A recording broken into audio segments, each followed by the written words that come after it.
Hey everyone, you're watching We Had That, and today I'm going to talk about the 1981 Dune Buster action figure with the red shirt. The Fisher-Price Adventure People were some of the first action figures that I had as a kid, and I loved them. They went on all kinds of adventures. When I first got my Star Wars figures, my Adventure People were right there in the middle of the action, filling in for Star Wars characters that I didn't have. Their vehicles and accessories were also a big part of my adventures with all of the 3 3/4 inch action figure lines that I had over the years. The Adventure People were sturdy and held up to many years of play. They were also just generic enough to fit in with all kinds of different storylines. Despite my fondness for these great figures, there were many Adventure People figures that I didn't have. There were 2 figures called the Dune Buster, but today we're specifically talking about the one who came carded by himself. This figure was a little bit different from the one that came with the Dune Buster set. The biggest difference is the carded figure wore a red shirt, where the one that came with the Dune Buster set wore a tan shirt. I think part of the reason that I prefer the one in the red shirt is simply that he's the one I'm more familiar with. I don't remember when I first saw the Dune Buster figure, but I do know I never owned one as a kid. Right away, the figure stood out as one of the cooler figures in the line. My father loved the state of Texas and traveled there often for work, and at the time he was also watching the TV show Dallas, which was kind of rare because he didn't really watch much TV. He started wearing a cowboy hat around that time. I was also watching the Dukes of Hazzard a lot back then, so as a kid, it seemed to me that cool people wore cowboy hats. Speaking of cool people, there was also the Marlboro Man, a Marlboro smoking cowboy who was the epitome of cool.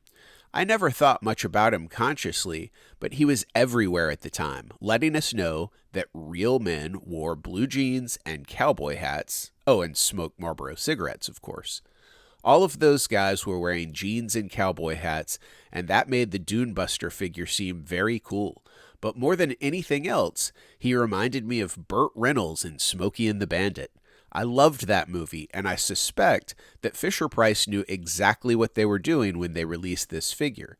Smokey and the Bandit had come out in '77, but Smokey and the Bandit 2 was released in 1980, so the timing of the Dune Buster would have been about right for the figure to capitalize on the popularity of Burt Reynolds, who was a huge star at the time, while still being generic enough to avoid having to worry about likeness rights. The Dune Buster was a perfect figure for me as a kid at that age, but I don't remember ever seeing him for sale in stores, which is probably the only reason I didn't have him as a kid. I just saw him over at friends' houses. The original Dune Buster figure had a tan shirt and a brown cowboy hat.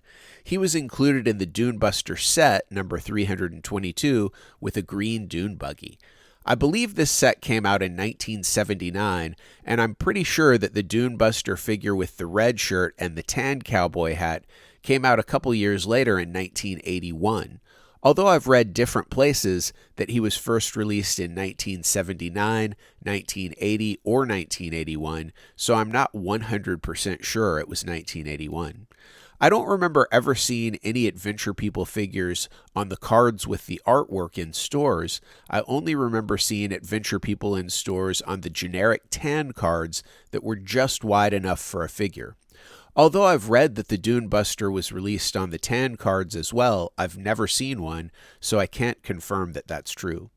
As an adult, I've owned 4 of the Dune Buster figures on the cards with the art over the years, which is the most I've ever owned of one character on the card.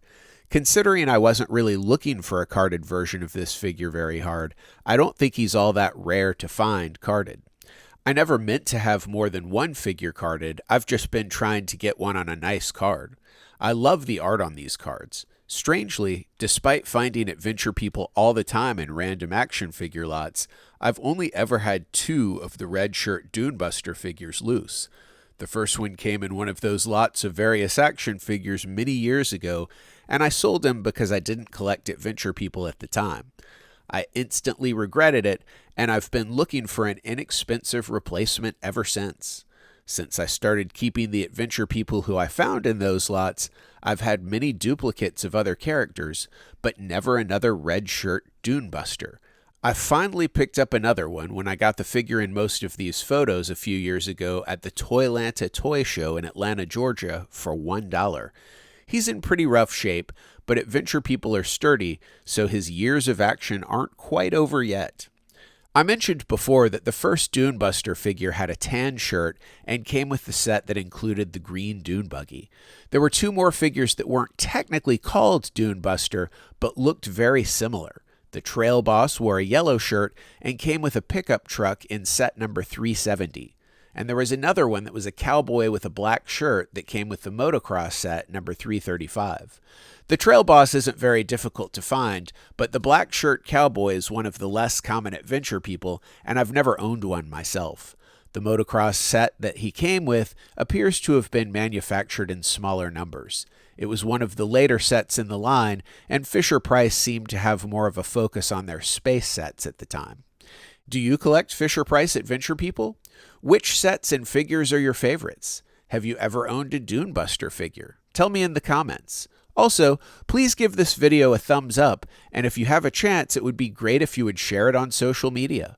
If you enjoy my content, please subscribe to my channel and hit that notifications bell so you'll know when I post new videos. And one last thing, if you're a fan of toys, you should know about ToyLanta, the biggest toy show in the southeastern United States, held annually just north of Atlanta, Georgia.